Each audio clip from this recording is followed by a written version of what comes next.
लगता है कि 2026 में काफ़ी मंदी के आने के आसार हैं। ये मेरे से पूछ रहे हैं आप? ऐसा है। नमस्कार, मैं हूं अनुराग जैन, एनसीआर टीवी 360 से। आप हैं मेरे साथ मिस्टर एच.डी. शुक्ला, और आप एक बिजनेसमैन हैं और रेक्सिन की फैक्ट्री भी है, ट्रेडिंग भी है और काफ़ी काम करते हैं। तो आपकी क्यूरियोसिटी है आज कि मंदा आने की संभावना है। आप कह रहे हैं मंदा आने की संभावना है। मेरा ओपिनियन थोड़ा सा डिफरेंस है कि ऑलरेडी मंदा आ चुका है वर्ल्ड वाइड। इंडिया में अभी आपको नज़र नहीं आता। वो क्यों?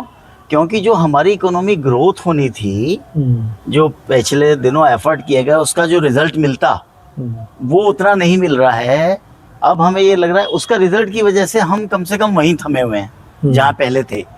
आपका ट्रेड अच्छा, एक बात बताइएगा, पिछले साल की तुलना में रेट्स का अलग, जैसे मान लीजिए एक चीज़ 100 रुपए की है और आज वो 150 रुपए की हो गई, रही वो एक तोला, जैसे गोल्ड है 1.5 लाख रुपए हो गया, 62,000 64,000 हुआ करता था, तो ट्रांजैक्शन हो गई 1.5 लाख की, और कायदे में तो वैसे एक तोले की ही ट्रांजैक्शन हुई। तो क्या आपके रेटों में, माल के रेटों में फर्क पड़ा है? वैसे तो बाजार में गोल्ड और सिल्वर को अगर छोड़ दें, नहीं, गोल्ड सिल्वर नहीं, मैं आपकी ट्रेड की बात कर रहा हूँ, रेक्सिन की। आपकी कमोडिटी जो है, हमारी कम्युनिटी में तो रेट डाउन हुए हैं जी। डाउन हुए ना, उल्टा। अब ये मंदी की, देखिए मंदी जो है दो तरह से डिफाइंड होती है। एक तो ये रेट कम हो गए, रेट कम हो गए, डिमांड कम हो गई। अगर डिमांड ज़्यादा होती, माल कम होता तो रेट बढ़ जाते, आप लोग अपॉर्चुनिटी कॉस्ट लेते ना। अगर आपकी दुकान पे माल है और 4 ग्राहक आ गए, यानी एक अनार 100 बीमार वाली बात हो गई, तो अनार का रेट बढ़ जाएगा ना। अब अगर डिमांड कम है तो आपको रेट डाउन करके बेचना पड़ रहा है ना। अब आपको रेट डाउन करना पड़ा तो मैन्युफैक्चरिंग में आपने रॉ मटेरियल खरीद रहे हैं, उसकी भी डिमांड कम हुई ना। तो ये एक दुष्चक्र शुरू हो जाता है। कैसे? एक चीज से दूसरे, अब ट्रांसपोर्टेशन भी कम हुआ तो ट्रांसपोर्टर को काम नहीं मिलेगा। जहाँ ट्रांसपोर्टर है या वो आया तो अगल बगल चाय वाला बैठता है, उसको चाय पिलाता है, उसका भी मंदा आ गया। मतलब कुल मिला के अगर एक जगह मंदे का मतलब होता है ट्रांजैक्शन कम होना। ट्रांजैक्शन कम होना, रेट डाउन होकर कभी कभी ट्रांजैक्शन बढ़ जाती है। जैसे कि मान लीजिए आज एक चीज 1 लाख की थी, कार ले लीजिए 15 लाख की कार थी, और वही कार आज 12 लाख की आपको मिलने लगे, तो 10 नए खरीदार पैदा हो जाएंगे। पुराना आदमी जल्दी से कार बदलने की सोचेगा, हो जाएगा ना, तेजी आ जाएगी। कार का रेट कम हो गया लेकिन काम में तेजी आ गई। ये रिजर्व बैंक हमारा करता रहता है ये काम, मंदी और तेजी संभालने का हमारा सिस्टम बहुत अच्छा है। अमेरिका से और बाकी लोगों से रिजर्व बैंक का हमारा सिस्टम, शुक्ला जी कहने को है, हम लोग इंडियन है ना, हम लोग अपनी वैल्यू नहीं समझते। हम लोग ये समझ लेते हैं यार ये चीज़ फालतू की है और ये है और वो है, हम लोग तो नीचे हैं। और जैसे अमेरिका बहुत आगे है, अमेरिका बेशक आगे, वो अलग बात है। इंग्लैंड आगे आज की डेट में, वो अलग बात है। आगे गरीब ही रहेगा, इंग्लैंड हमसे ज़्यादा गरीब हो जाएगा। अभी आप 10 साल और रुक जाओ जरा। अभी तक तो एक गल्फ कंट्री के पास पेट्रोल निकल गया इत्तेफाक से, अदरवाइज क्या थे, लुटेरे थे अगले, उनके पास होता क्या था, सब इंडिया से लूट के इंग्लैंड में, यूरोप में, जहाँ कभी 20 घंटे का दिन होता है, कभी 20 घंटे की रात होती है, कभी इतनी ठंड होती है, वहाँ काम कुछ होता नहीं, तो वो लोग गरीब ही रहेंगे। लेकिन उन्होंने क्या है कि जब गरीब थे ना, तो उन्होंने संसार में बाहर निकल के काम किया और लूटा, और बुद्धि से भी काम लिया, वॉरियर की तरह काम लिया, इसलिए वो लूट के अच्छे इलाकों को ले गए। अच्छा, ये चलो एक अनदर चीज़, आपका कहने का था कि मंदी, तो मंदी इस तरह से आती है जी, तो ये मंदी नहीं है। अगर चीज़ सस्ती हो गई आपकी, तो ये बताइए कि आपने पिछले साल से ज़्यादा कमाया या कम कमाया, या ट्रांजैक्शन बढ़ी, आपका किलो वाइज आपका माल ज़्यादा बिका, क्या है आपके ट्रेड में, आप बताइए। नहीं, माल तो ऑलमोस्ट उतना ही बिका। अच्छा। बल्कि उससे कम बिका, ज़्यादा नहीं बिका। अच्छा, ये जो कम बिका, ये मंदी की निशानी। ऑटोमोबाइल सेक्टर एक अपनी जगह पे है। सपोज ये प्रॉपर्टी सेक्टर है, प्रॉपर्टी सेक्टर में बिल्डिंग मटेरियल, आजकल सारे बिल्डिंग मटेरियल सस्ते हो गए, सरिया भी सस्ती, सीमेंट भी सस्ती, सब कुछ सस्ता है। लेकिन मकानों की अगर देखा जाए तो मकानों के खरीदार उतने नहीं है। हाँ देखिए, ये यहाँ पे ये मंदे का लक्षण है। क्या है कि आपने एक साथ इतना डंपिंग कर दी, इतने मकान बना लिए बिल्डर में, नोएडा, दिल्ली, हर जगह मल्टी स्टोरेड बिल्डिंग खड़ी हुई है, रहने वाला कोई नहीं है फिलहाल। तो अब उनको मजबूर होके डाउन बेचना पड़ रहा है, या इतने बने पड़े, पहले वो तो बिके, उसमें से कुछ बिके तब तो नए बने, अब नए नहीं बन रहे तो मैंने सीमेंट और सरिया खरीदना बंद कर दिया। सीमेंट सरिये से ट्रांसपोर्टर पे असर पड़ा, लेबर पे फर्क पड़ा, मजदूरों पे फर्क पड़ा, ये मंदी की चपेट शुरू हो गई। लेकिन दूसरी चीज, ऑटोमोबाइल सेक्टर में भी अगर देखा जाए तो ऑटोमोबाइल सेक्टर में गाड़ियां बहुत सस्ती हो रही हैं, अच्छी अच्छी गाड़ियां आ रही हैं। लेकिन अगर सेल पॉइंट देखें तो सेल में अक्टूबर से अगर हम नवंबर की तरफ जाते हैं तो 20% सेल डिक्लाइन है। वो क्यों है? आपकी कमाई होगी, मैं वही कह रहा हूँ जी, मंदी आ चुकी है। मैं क्यों कह रहा हूँ, आपकी कमाई होगी तो आप कार खरीदोगे, लग्जरी आइटम खरीदोगे, या पहले दाल रोटी खरीदोगे? आप बताओ, पहले कार लेने जाओगे या दाल रोटी लाओगे, घर के लिए कपड़े लाओगे और घर का जुगाड़ करोगे, अपने सुकून का इंतजार करोगे? इंतजाम तो वही करोगे ना। पहले तो कार आपको बदल लेंगे, आपके पास कार है ऑलरेडी। आप सोच रहे थे मैं 6 साल में कार बदल लूंगा, 8 साल में कार बदल लूंगा, नई ले आऊंगा। आप उसको 10 साल भी चला सकते हो, 15 साल भी चला सकते हो। तो जब आपके पास पैसा कम होता है, बिजनेस कम होता है, तो आप कार नहीं खरीदते जरूरी आइटम, टॉयलेट पेपर आप नहीं खरीदोगे, पहले आटा दाल का काम करोगे। तो यहाँ ये मंदी शुरू हो जाती है। तो ये हो चुकी है ऑलरेडी, लेकिन इंडिया अभी हमारी मंदी से काफी कुछ बचा हुआ है, फिर भी जो आप असर महसूस कर रहे हैं यही मंदी है। मैं वही कह रहा हूँ, दाल रोटी के लाले नहीं पड़े अभी, क्योंकि ये जो पिछले सालों में एफर्ट्स किए गए बिजनेस बढ़ाने के, मोदी जी ने भी किए, रिजर्व बैंक ने भी किए, हमारी गवर्नमेंट ने भी किए, तो कुल मिला के ये जो एफर्ट्स हुए हैं उसकी वजह से हम सरवाइव कर रहे हैं। आप चले जाओ गल्फ कंट्री में या चले जाइए अमेरिका में, अमेरिका को कितनी चिंता है, शटडाउन रहा अमेरिका में। शटडाउन का मतलब जानते हैं क्या है? 3 महीने लोगों को तनख्वाहें नहीं मिली और उनको नौकरी से निकाल दिया गया टेम्परेरीली। तो अब जब उनके पास जेब में पैसा नहीं होगा, वो लोग तो आज कुआं खोदो और आज पानी पियो की इकोनॉमी अमेरिका में है। वो लोग पैसा हम लोग इंडियंस की तरह जमा करना नहीं जानते, तो उनको मंदी का असर तुरंत आया, हाहाकार मच गया था वहां पे पिछले दिनों। उसका असर इंडिया में कम दिखाई दिया। और दूसरी एक चीज मैं कहता हूँ, हमारा इंडिया एक सब कॉन्टिनेंट है, इंडियन सब कॉन्टिनेंट कहा भी जाता है। अब शुक्ला जी, आपको माल बेचने से मतलब है, अपनी कमाई से मतलब है। आपका माल अमेरिका जाए या आपका माल केरल जाए, कर्नाटक जाए, कलकत्ता जाए, आपका माल अगर बिक गया तो आपके लिए मंदी कोई नहीं है ना। हमारा देश इतना बड़ा है, 26 स्टेट्स हैं और किसी ज़माने में 500 रियासतें हुआ करती थी। तो आप इमेजिन करिए कि अगर यहाँ से आप माल कभी महाराष्ट्र भेजते तो ये कहा जा सकता है कि हमने प्रदेश में माल भेजा है, दूसरे देश में माल एक्सपोर्ट किया है। पहले ऐसी चलती थी इकोनॉमी। तो हमारा देश 500 देशों के बराबर है।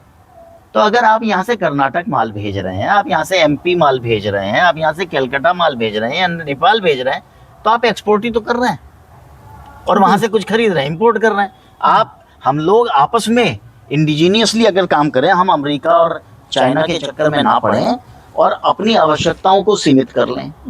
क्या कर लें सीमित? कैसे? मेरे पास ये कपड़ा अवेलेबल है जो इंडिया में बनता है, मैं यही पहनूंगा। कोई जरूरी आप चाइना का बना कपड़ा पहनो, अमेरिका से बना हुआ कपड़ा पहनो, तो आपकी ट्रांजैक्शन, हम भूखे नहीं मरने वाले, इंडियंस भूखे नहीं मरने वाले, ना मंदी आने वाली।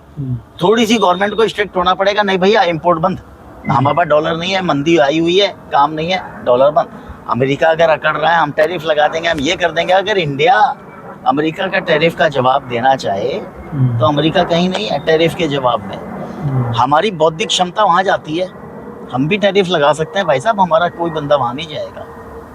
हमने एक आदमी को पढ़ा लिखा के ग्रेजुएट किया, इंजीनियर बनाया, आईटी इंडस्ट्री में लाए, उसको बड़ा करा। अगर आप उसकी सेवा लोगे, वो टैरिफ लगा रहा है कि $1,00,000 आपको वीज़ा के देने पड़ेंगे, 1B वीज़ा के। हम अमेरिका को हमारे मोदी जी जवाब दे सकते हैं कि भाई साहब तू क्या है लगाएगा, हम लगा रहे हैं, हमारा बंदा बाहर नहीं जाएगा, हम यहाँ इंडस्ट्री डेवलप करेंगे।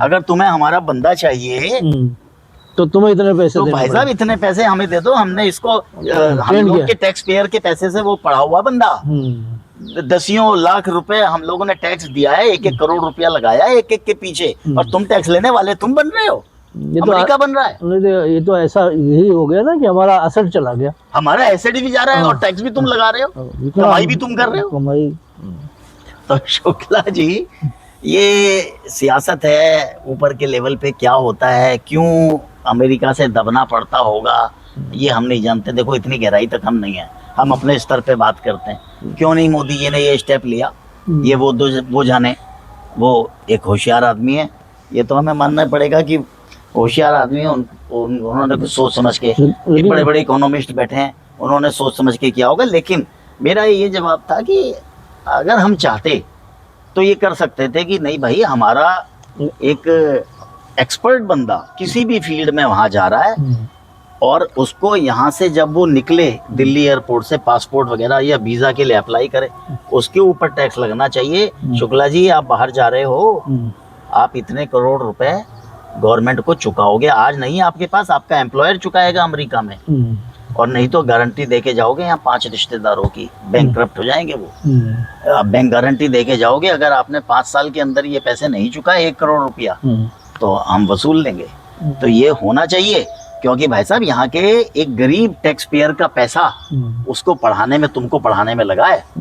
ये तो विद इन इंडिया हो रहा है, बाहर का नहीं हो रहा है। विद इन इंडिया अगर आप MBBS करते हैं किसी गवर्नमेंट इंस्टीट्यूट से, तो गवर्नमेंट फॉर्म भरवाती है कि आप 5 साल गवर्नमेंट हॉस्पिटल में ही काम करेंगे, आप 10 साल यहाँ ही काम करेंगे। उससे होता क्या है जी, गवर्नमेंट में कम काम करते हैं, प्राइवेट प्रैक्टिस ज्यादा करते हैं, उस चीज पे कंट्रोल। लेकिन बॉन्ड तो भरवाती है ना, लेकिन बाहर जाने वालों के लिए कोई बॉन्ड ही नहीं। आप एक बात बताइए, आई डोनेशन का फॉर्म भरता है कि मृतक के बाद आई डोनेट किया जाएगा। मेरे ख्याल से अब इसी मोहल्ले में आप देख लो, अगर पूछो सब कहेंगे कि हाँ हमने एक बार साइन कर रखे हैं। जब कैंप लगते हैं सब साइन कराते हैं। बताओ कितनी आई डोनेट होती हैं?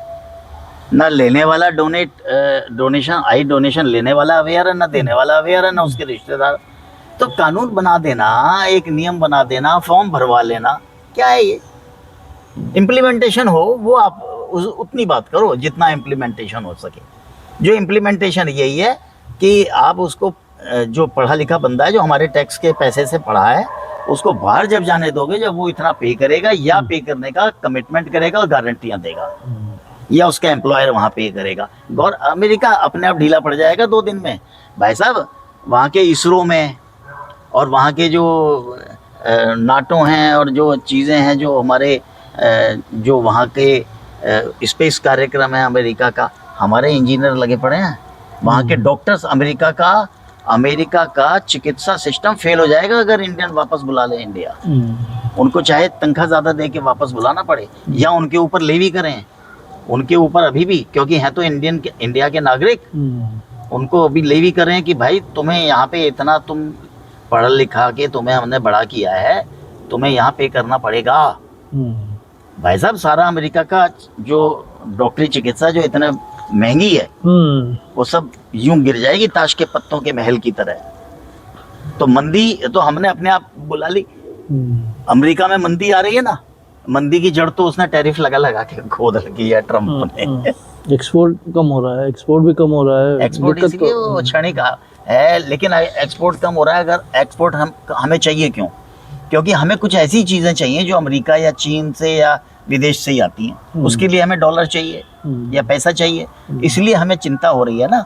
वही मैंने कहा, अगर हम इंडिजीनियस चीजें, इंडिजीनियस को हिंदी में कहेंगे स्थानीय वस्तु, जैसे कि मान लो केनवुड से फर्नीचर बन रहा है हमारे इलाके में, कहीं लकड़ी ज्यादा है पहाड़ों पे, वहाँ लकड़ी का फर्नीचर बन रहा है, लकड़ी के घर बन रहे हैं, यहाँ सीमेंट के बन रहे हैं।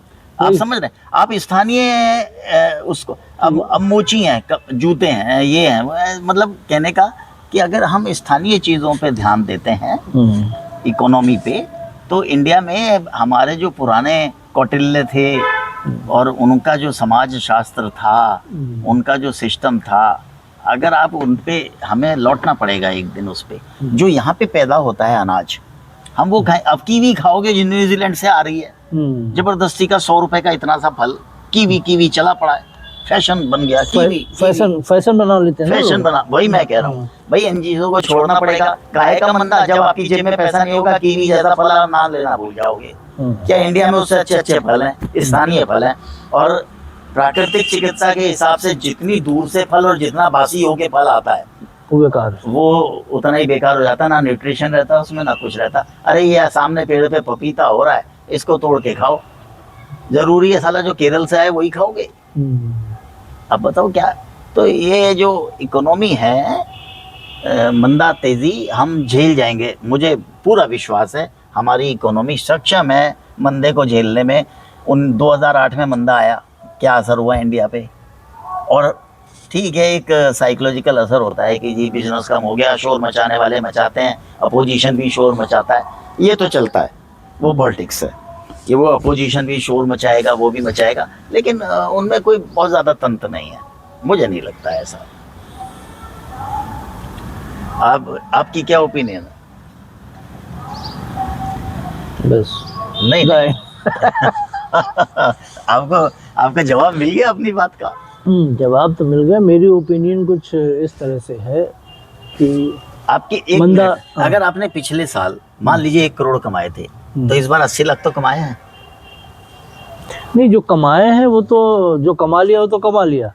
हम फ्यूचर की बात कर रहे हैं कि फ्यूचर में जो 1-2 महीने से जो ट्रेंड चल रहा है वो जी, ये हम रिजर्व बैंक की हर महीने मीटिंग होती है, बल्कि दिवाली के बाद अगर देखा जाए, मोदी जी भी अवेयर हैं, दिवाली के बाद जो ट्रेंड चल रहा है वो कोई भी ट्रेड ऐसा नहीं है।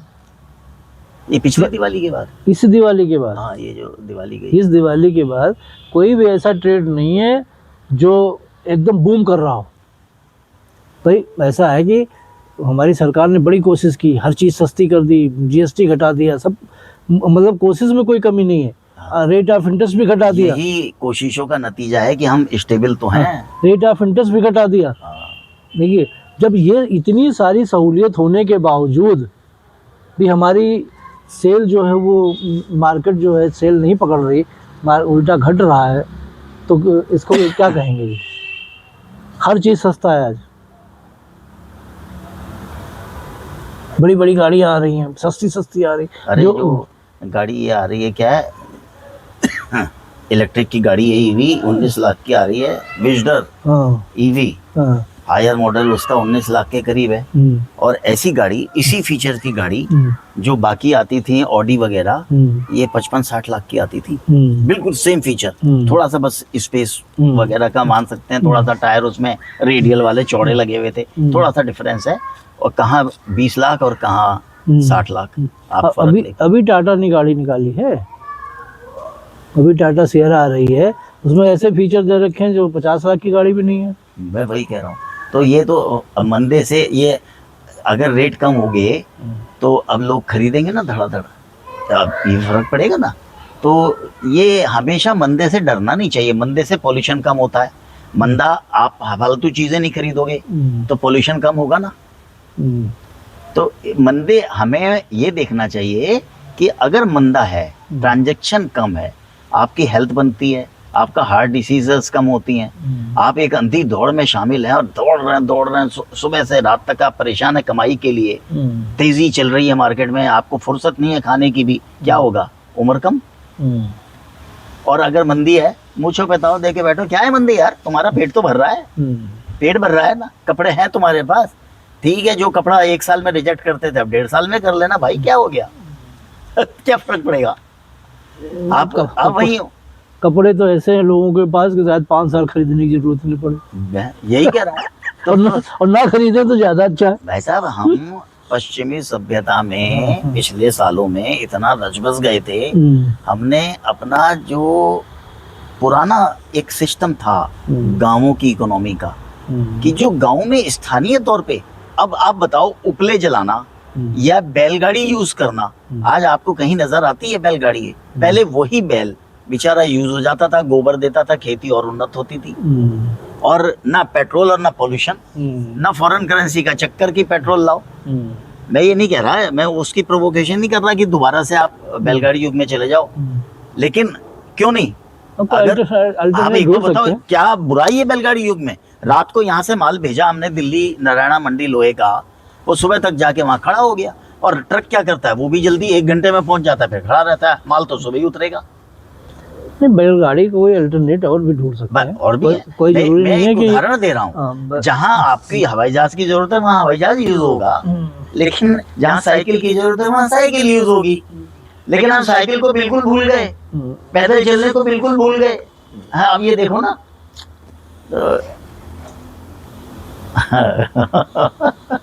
चलिए, तो आप हैं हमारे मिस्टर शुक्ला, आप लोगों ने भी बातचीत सुनी होगी, और अपने इस बारे में ज़रूर कमेंट करिएगा, और मेरे इस चैनल को शेयर कीजिएगा, और शेयर के अलावा इसको सब्सक्राइब भी या फॉलो कीजिएगा, और इस तरह की वार्ता सुनने के लिए हमें देखते रहिए NCR TV 360 न्यूज़। नमस्कार।